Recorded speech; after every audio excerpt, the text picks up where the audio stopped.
programming.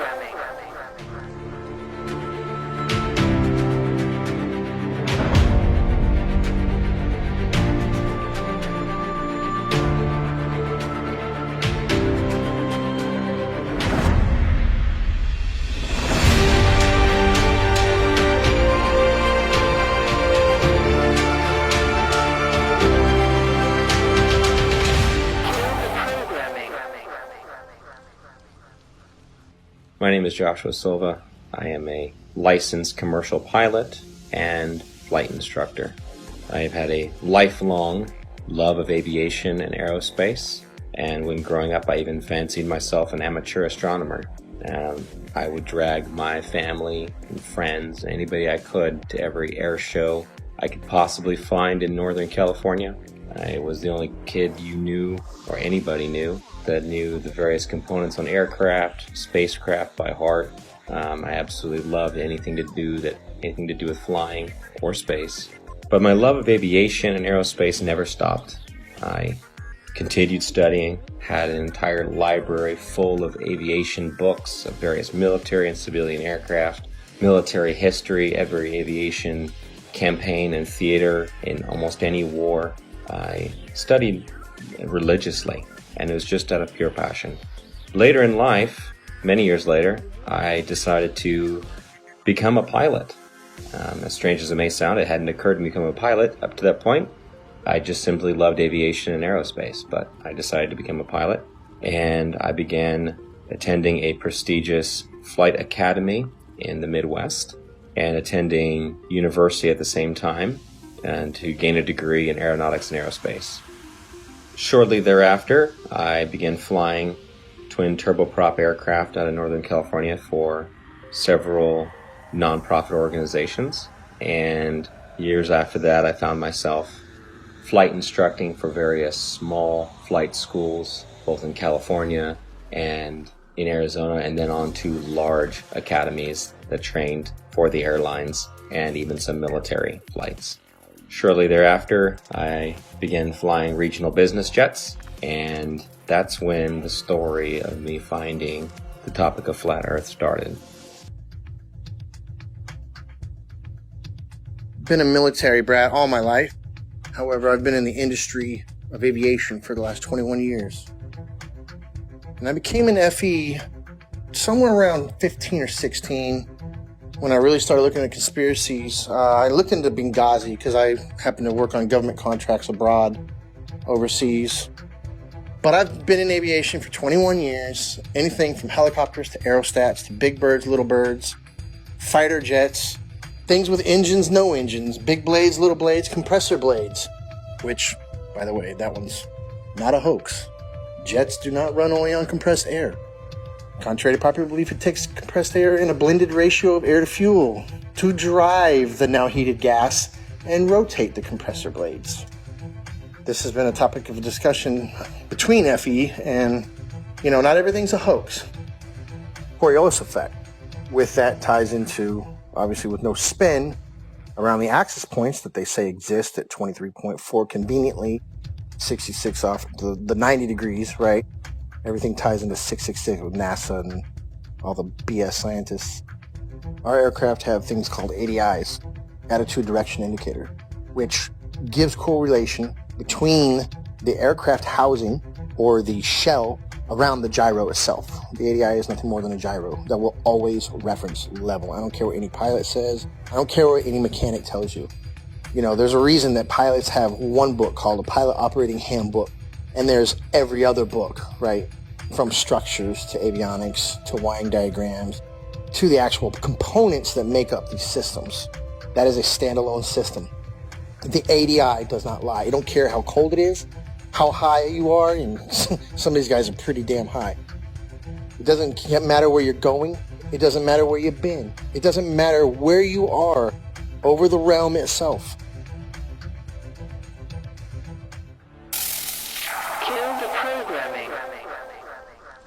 I woke up to the truth of the flat Earth, shape of the Earth, as an engineer and a pilot. So I've studied engineering, physics, 3 different ways: basic physics, electric physics, and construction physics. And also as a pilot, as a rotary wing pilot, that is helicopter pilot, I studied aeronautical physics as well. So I can cover and discuss just about any factor of flat Earth. Not that I'm any smarter than anybody else, but I've studied quite a bit of factors that analyze shape and motion of just about any object. That's physics, also aeronautical physics, and principles of flight. I can tell you this, airplanes fly straight and level. That's even an aviation term, straight and level. Airplanes will fly for hours at the same altitude, never dipping their nose down to follow the curve of the Earth. An aircraft on a 12-hour or even 18-hour flight from Portland, Oregon to Seoul, Korea, that would have that aircraft starting at one point and then flying so far around the Earth that it's flying downwards with its nose vertically downwards, and then starting to go around the curve of the Earth so that the airplane is now flying upside down. Would have to make that kind of a flight path on a globe, which is, it's such an absurdity. So that being said, I come into the true shape of the Earth, the flat Earth, as a skeptic, like most anyone else. I'll tell you my story. My buddy told me about this. He said, Rob, you need to learn about the ice ring. You need to learn that the Earth doesn't move. This globe is garbage. And I laughed at him. I said, are you kidding me? I'm not even gonna look into that. And he said, that's fine. He said, that's fine. You don't have to look into flat Earth. But until you do, he said, until you do look into flat Earth, you will remain a slave of the Matrix. And interestingly enough, at this point, this was more or less November, December 2015. I had already mentally resigned from the U.S. military for 3 years. I had already resigned because of Benghazi. I realized, and I saw for myself, I'd been working with U.S. as an Army officer, working for State Department for a good 10 years. And so what I did, I turned my physics awareness, I turned my studies into analysis of the shape of the Earth.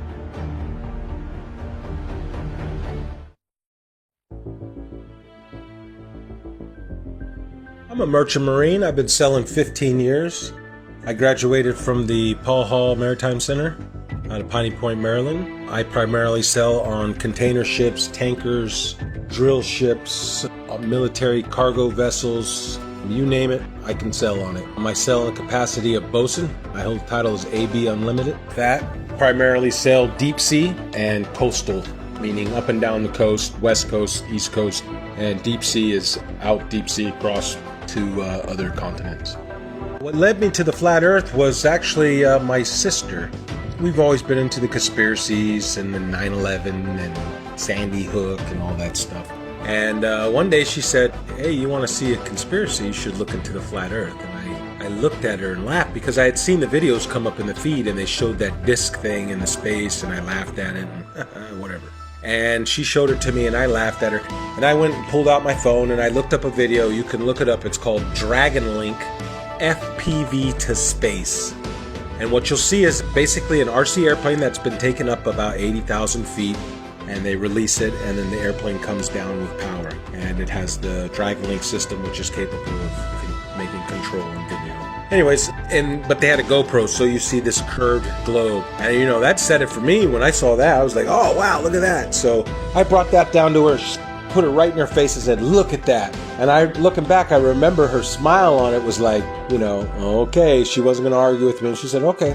Later on, I don't know, a couple days later, whenever, I seen it in there and I said, all right, I had nothing to watch. I hit it on the YouTube and I knew within 10 minutes of it. I forget which one it was. I think it was probably one of the documentaries, but it was almost like I instantly knew. And then what happened was a lot of the proofs that I had were before I was a flat earther, such as seeing contacts at 30 miles out with the naked eye on the horizon, which is impossible on the globe model. So much so, it was me, the third officer, and the lookout.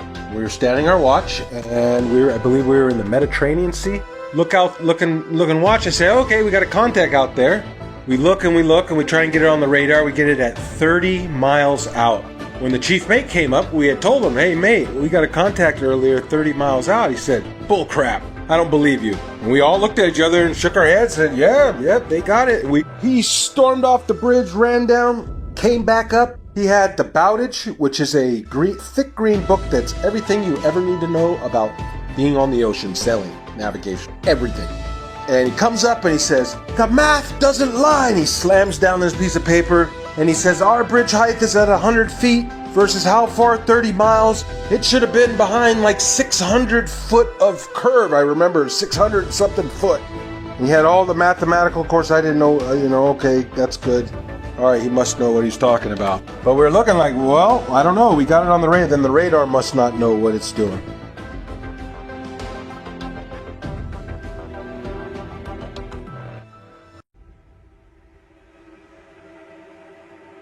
You can just call me Jay. That's what my friends call me. That's what I go by. I just go by Jay.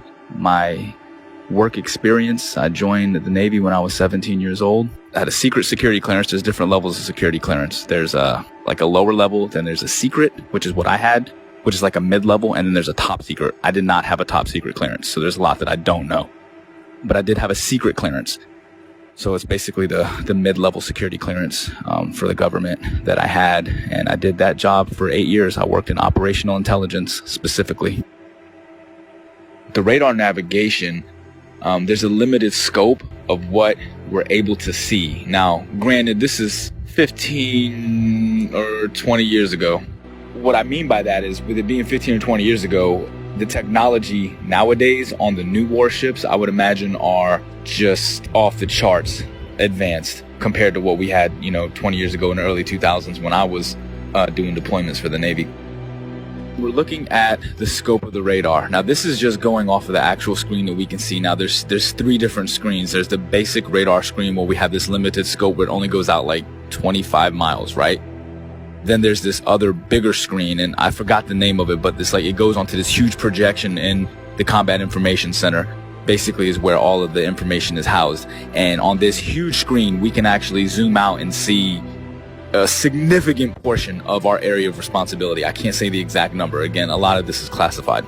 Basically, when we zoom out onto this large projectile screen, it goes in and out, right? So the reason why we're able to zoom in and then pull back out is just for accuracy. So if we're looking at something that could just be like a buoy in the water, right? Just one of the little tiny buoys that the ships can use as kind of placements to track where they're going, that can be mistaken for an actual small watercraft. So we have to be able to differentiate between that and some of the ships that we're looking for, because some of the deployments we're on, we're out there looking for drug ships, we're looking for other types of ships, submarines, basically just to keep a track of everything. That's basically what the Navy and Coast Guard do. They want to make sure that they know what's going on in the seas, and that's kind of the way the United States Navy operates.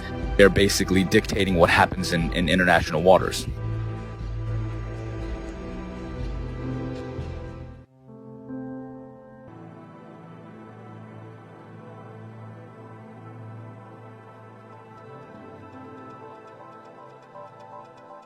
I will be providing my in-depth experience of U.S. Navy submarines and how they prove we do not live on a globe Earth.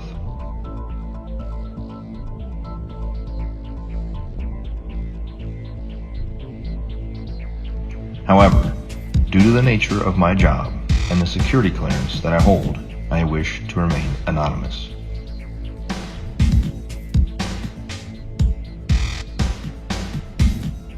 I've worked for the U.S. Department of the Navy as a submarine quality assurance specialist for the last 5 years.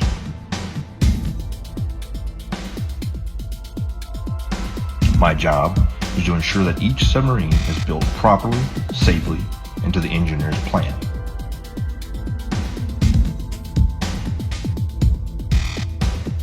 I have an intimate knowledge of every aspect of each submarine being built in the shipyard I work in.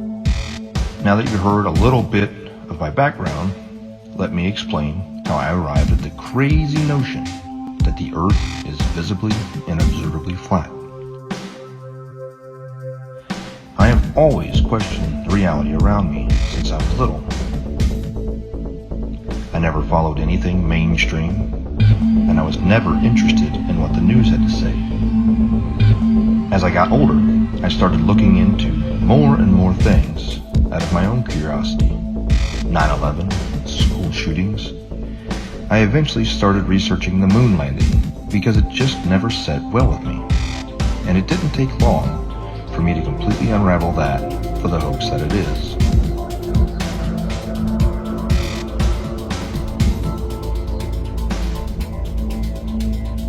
After that, I was starting to realize that we had been lied to on so many levels. What else could there possibly be? Then I saw a video about the flat earth pop up on my YouTube recommendations.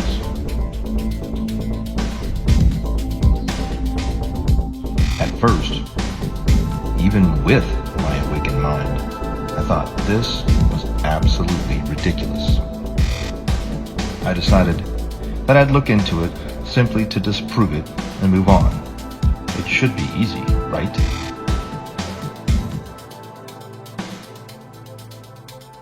That was over 6 years ago, and I still can't disprove the flat earth. In fact, the more I research it, the more it reveals. This leads me into my submarine experience.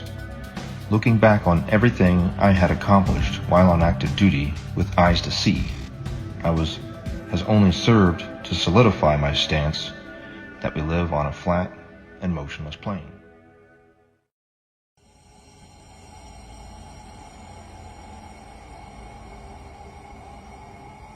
Also, there's a semi-classified naval communications device. When ships are communicating ship to ship on the ocean, U.S. Navy, semi-classified laser communication NAVCOM device, which also does data as well. So if they're communicating with ships 70 miles, 100 miles or more, like I said, every 100 miles is a mile of curvature.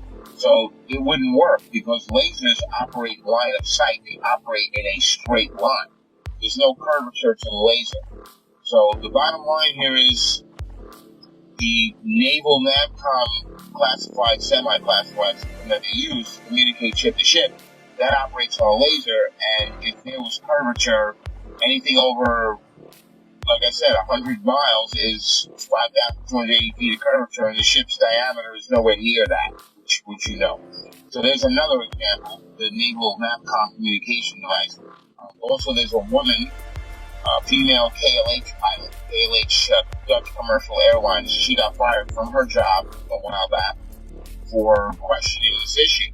Now, they didn't throw around the company, but they gave her like a desk job, so this way they kind of keep her around and quiet so they can control. But she's a very sane and rational woman. If they ask her, what happened, and she starts talking, it's going to raise serious questions. So we got the KLH pilot, we got the laser NAVCOM, U.S. Navy. We've got my personal experience flying from Long Island to Bangkok. There should be at least 5,280 feet of curvature added to the 4,000 altitude average while heading easterly. So there's something very wrong there. The numbers don't work. Could the Earth actually be flat? I began to see opinions and arguments that seemed logical, but I heard several arguments, which I now know were most likely disinformation, easily disprovable in the aviation world, but there were some that stuck with me. And so, myself being the way I am, I ran quickly, metaphorically, to my old textbook. And I opened my old textbooks, found them, unpacked them, cracked them all open, and even downloaded brand new copies in PDF form offline of all these books to make sure that nothing had been changed. I thought for certain that I knew exactly what compensation pilots are trained while flying to compensate for the spin or the rotation of the Earth, for instance. As far as falling around a globe, I assumed in my mind would be an aircraft's angle of attack. But upon more study, I found that not to be true. The angle of attack being the angle between the aircraft's flight path and the relative wind, which is something that pilots are very familiar with. And it's the idea that an aircraft has to be slightly pitched up, essentially to stay airborne, or a surface of that aircraft has to be pitched slightly to create a difference in air pressure to hold the aircraft aloft. And that is assumed, or was assumed at that time by myself and other pilots, to be the compensation one would make for falling around a globe while flying, period. But upon further research, I found that this was not the case, and it was not even mentioned anywhere. This compensation was not mentioned anywhere I could find in any resource that I had gone to flight school with. And they were extensive. There were many, many books, especially as one progressed towards the commercial flying side, especially elective courses, especially if you're going to university as I was studying aerospace, that you would assume, and I had assumed, that this was calculated for.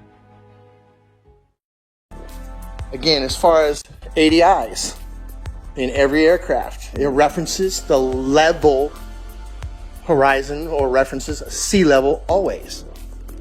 There's no way that you can convince somebody of sound mind that if you take off from New York and immediately flip upside down, now your housing or your ADI is referencing upside down to you because you're upside down. It's right side up. It cannot deviate off level. It doesn't matter how much fuel you got in your tanks. It doesn't matter if you're a helicopter or an aerostat or a fighter jet. That gauge will always reference level. It has to, because otherwise it would be a poor reference. And if you could manipulate it, why would you even have it in the airplane or your aircraft? But if you go take off 2 miles away, do a barrel roll, you're now flying upside down. At what point does that gauge show you back right side up? A half a hemisphere away? Is that what we're led to believe? Is that what we're supposed to believe? At what point does it right itself if you never flipped back over and continue flying level? You see what I'm saying? It's ridiculous. It's ludicrous to think that thing compensates for curvature in straight and level flight.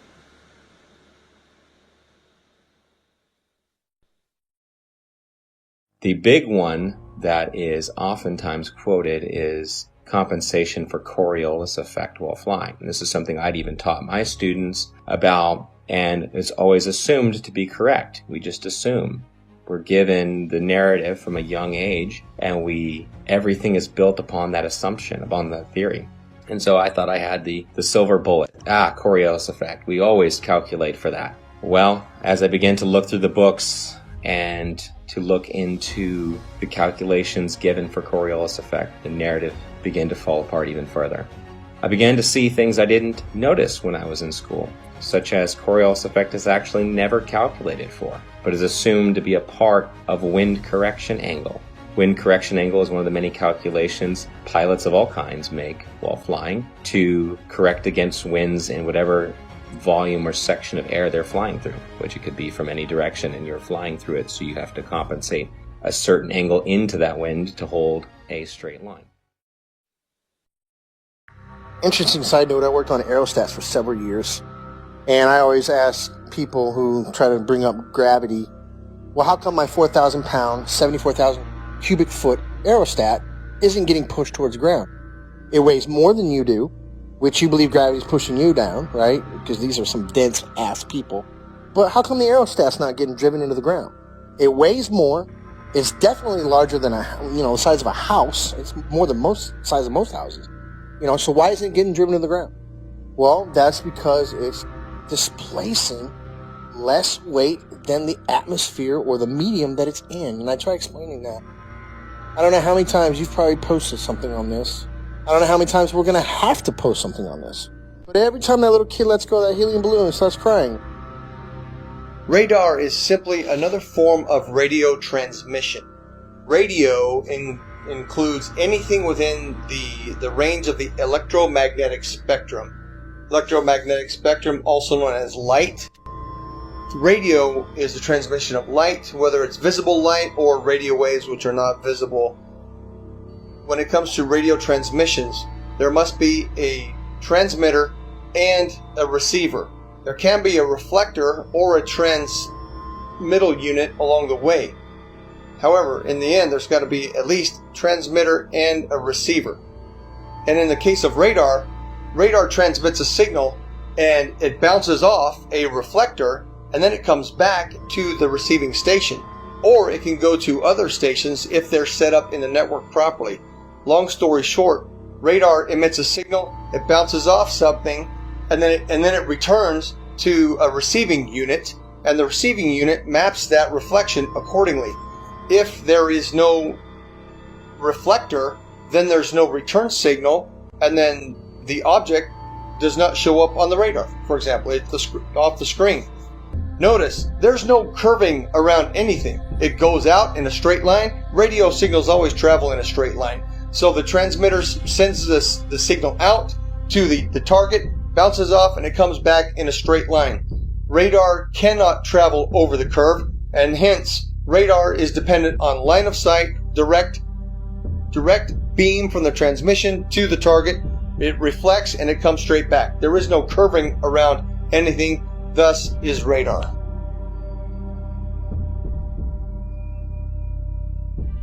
Also, radar works in straight lines. The radar is incapable of curving around a curve, picking up and bouncing back the reflection of what it's picking up. So if you can imagine a ship on the other side of the curve, we'll say 30 miles, 40 miles out, it sends out the radar beam. The radar beam is supposedly curving around this ball, bouncing back, and then bouncing the reflection, curving back around to be picked up by the radar. That's not happening. It's flying out straight, and when it picks up something, it hits it back.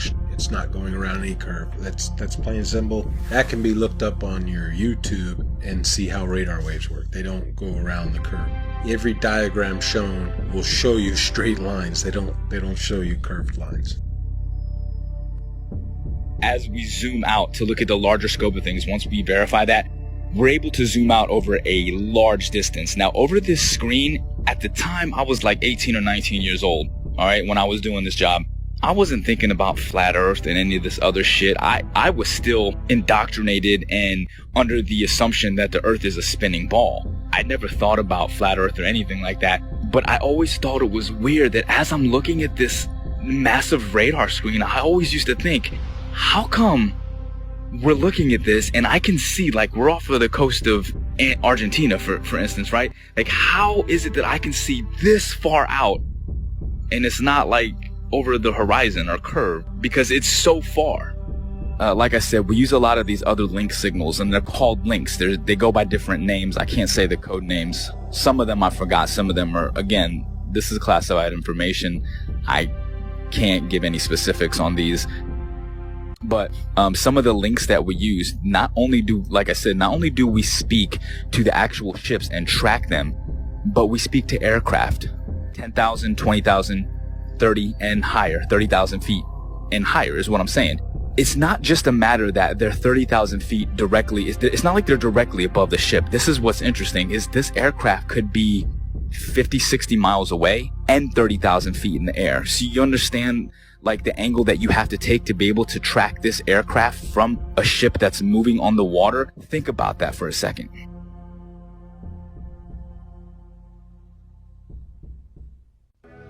I served on board of a United States 688I fast attack nuclear submarine, and I can personally attest that we never constantly angled down during our submarine deployments.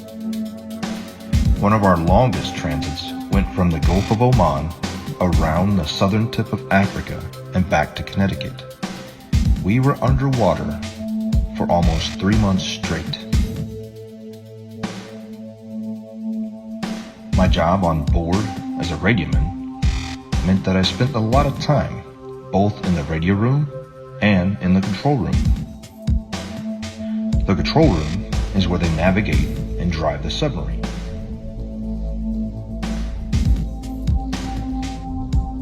I never once, in my 5 years active duty, heard the officer of the deck or the diving officer give the order to consistently change the angle of the submarine to compensate for the curvature of the Earth.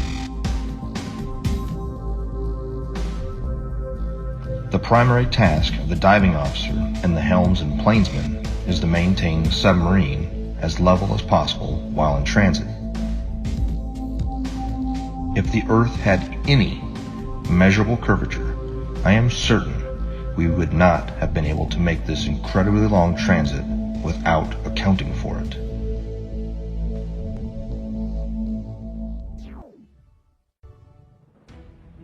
And then the big one is given after that. Well, GPS auto corrects for it.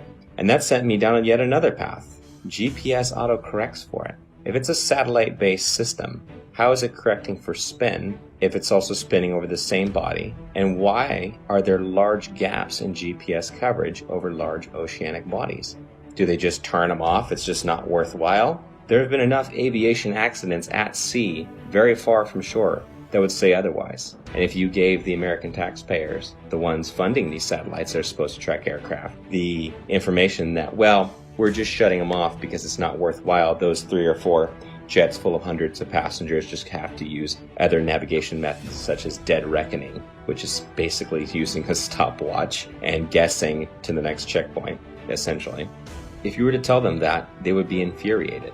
So that could not be the case. Coverage was a problem. Even over large and non-densely populated areas, you would lose GPS coverage, even in jets at times. So this began to unravel the thread of satellites and satellite timing, and the fact that many reels of footage show these satellites being launched by balloon rather than by rockets. How the concept of these rockets doesn't even work to make it pass the atmosphere, much less leave something in perfect geosynchronous orbit. I actually had the privilege of working a short time at a satellite manufacturing company in Northern California. Got to see the assembly and participate in the assembly of satellites, space-based satellites, or so they were said. There would be small bottles encased in these structures that were encased by another structure. The small bottles were the fuel cells. These fuel cells were incredibly small, smaller than a diver's tank in most cases, much smaller. And this was supposed to be all the fuel that the craft needed to run and operate, as most are not actually electric, they're becoming electric now, and sustain itself in a perfect orbit by just small bursts from its engine or its propulsion system. But truth be told, I've been to many countries, done many things, all things aviation. I can say with absolute certainty, and I can attest, the plane does not dip nose down to follow the curvature of the Earth, ever. Matter of fact, most planes have an airfoil that are 3 degrees nose up in straight and level flight. And the reason that is simple. If the nose of the aircraft was at 0 degrees or level flying through the air, then it would porpoise, right? It would be quite violent because some of the air would go over the nose and some of the air would go under the nose.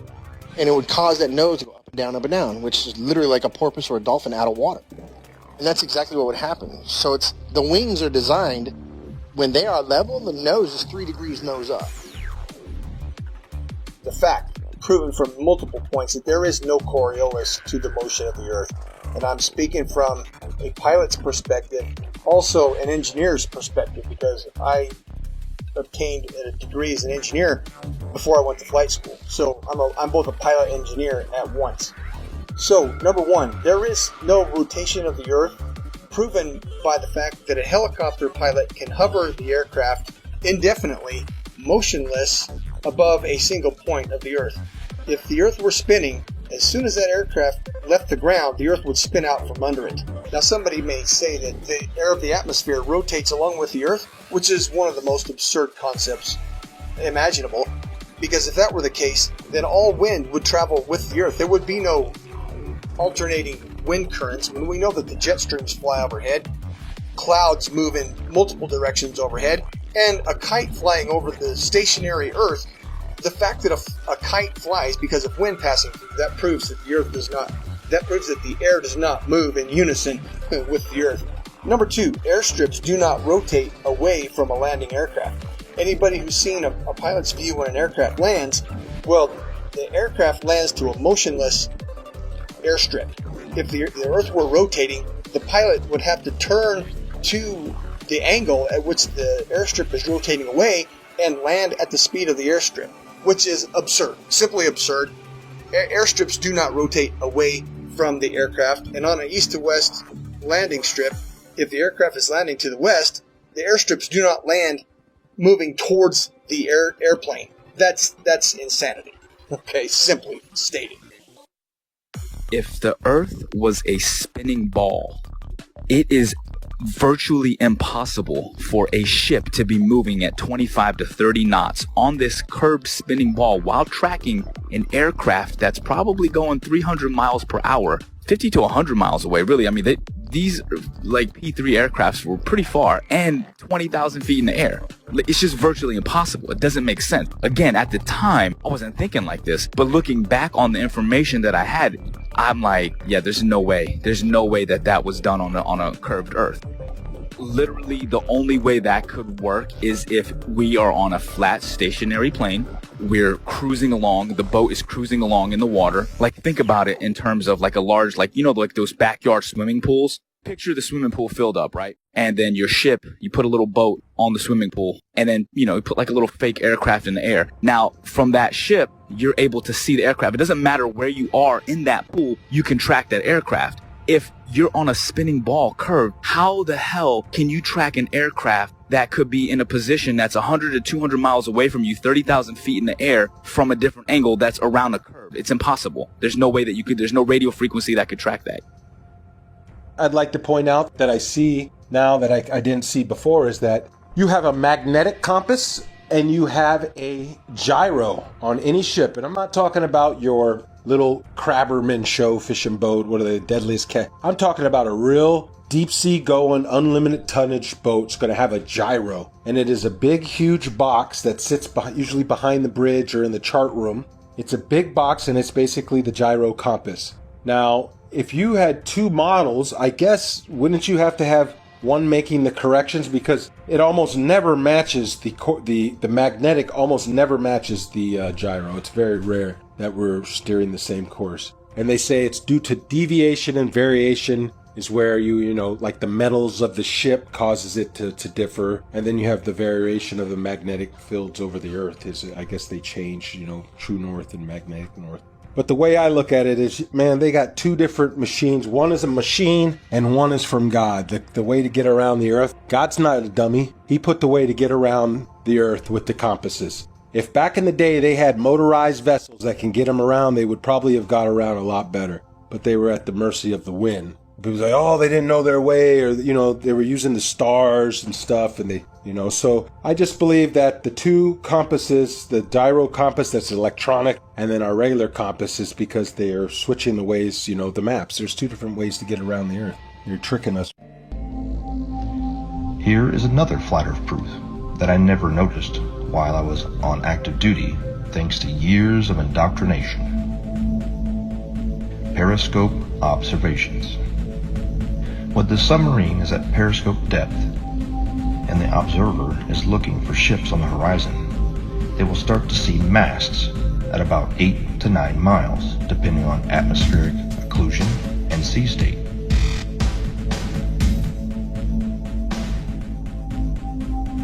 The hull of the ships won't be visible until about 5 miles, depending on atmospheric occlusion and sea state. At 9 miles away, the target should be 26 feet behind the curve, but this isn't what's observed.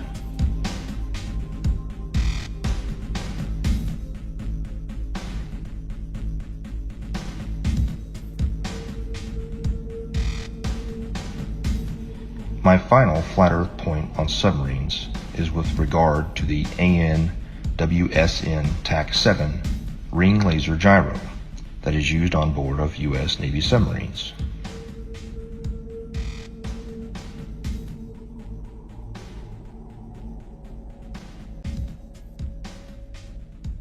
A typical gyroscope, like the ones used on board of an aircraft, is a device used for measuring or maintaining orientation and angular velocity. It is either a spinning wheel or disc with a counterweight, in which the axis of rotation is free to assume any orientation by itself.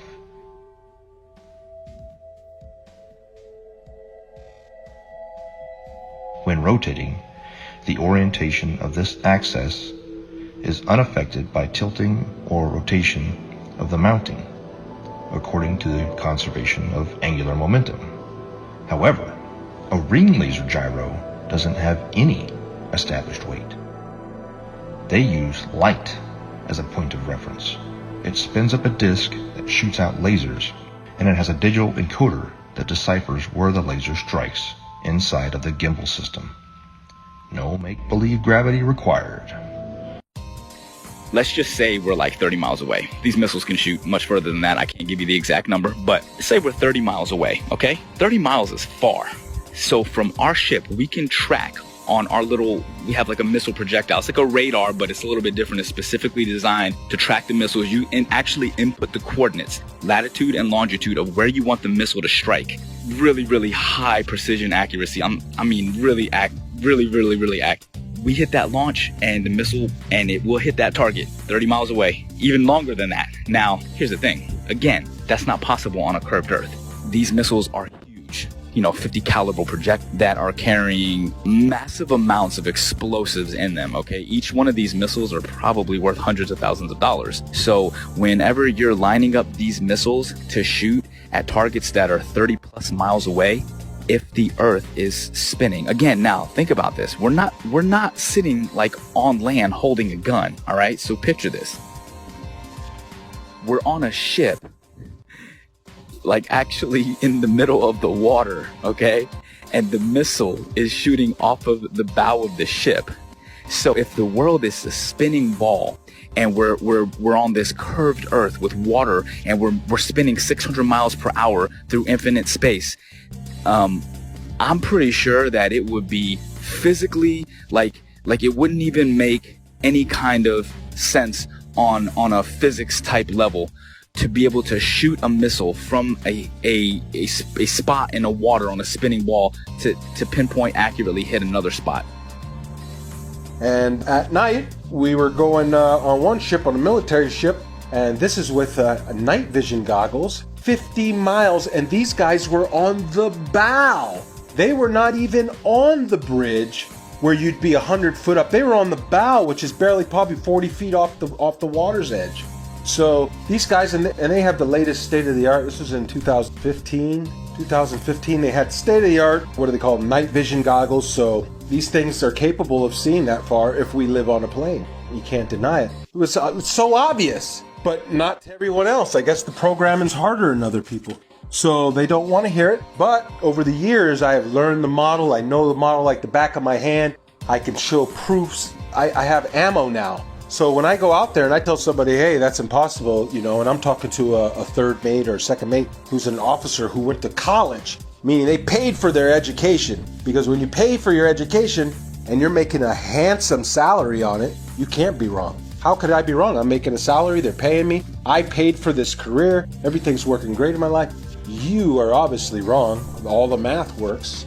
So with that, it's hard. But when you stump them and you start showing them stuff, it's hard for them to say. And then they start saying stuff like, oh, well, what does it matter anyways? I don't care.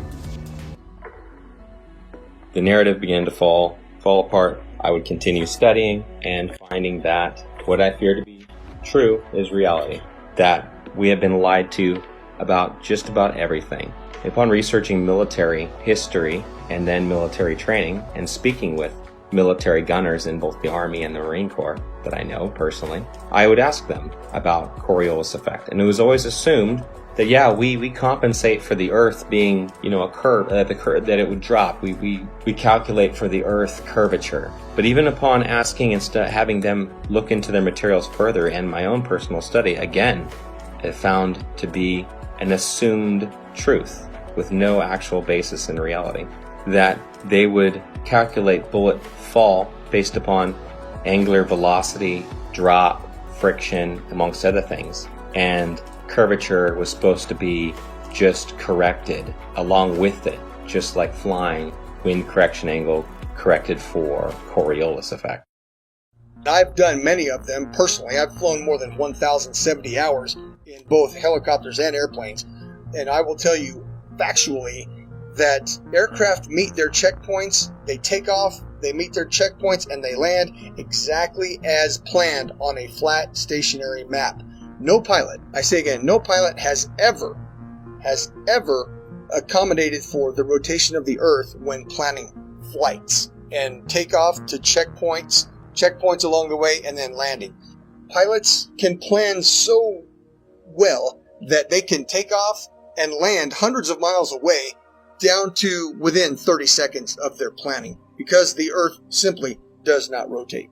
A waypoint would be like this. Like, let's say we're out in the middle of the water and we want to hit a target that's like directly to our west, 15 miles away. But that target is able to track our missile coming at them. We don't want that target to know where the missile's coming from. So we can put in waypoint. And a waypoint would be like putting a point out like 20 miles east, and then another point like 15 miles north, and then another point like 10 miles south of that, and then put in our target. You see what I'm saying? So the missile doesn't go directly from the ship to the target. The missile will actually fly to the latitude and longitude of the waypoints that are put in, and then it will curve from there, and it will hit all the waypoints and then attack the target.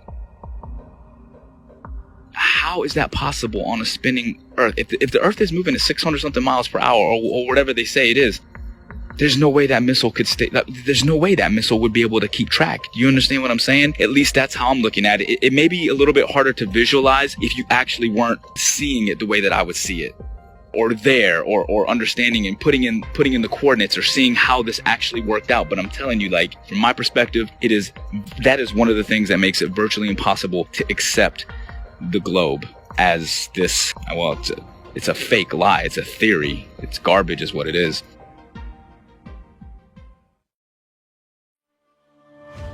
So that began my journey down the flat earth.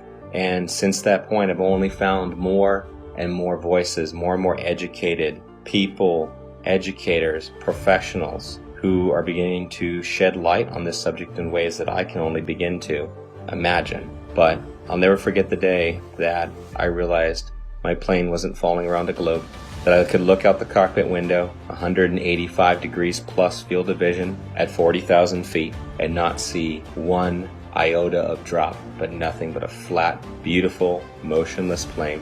The assumed calculations that we made that were compensating for Earth rotation were just a part of a calculation based upon wind speed and the angle we had to hold in order to fly against that wind and go in a straight line to our destination. It's one of the most freeing truths I've ever experienced, because in some small way, the idea that these other conspiracy theories and things we've been lied to about are true, but this biggest one is the biggest truth of all. We've been lied to about everything. It means we can start over. We can start again.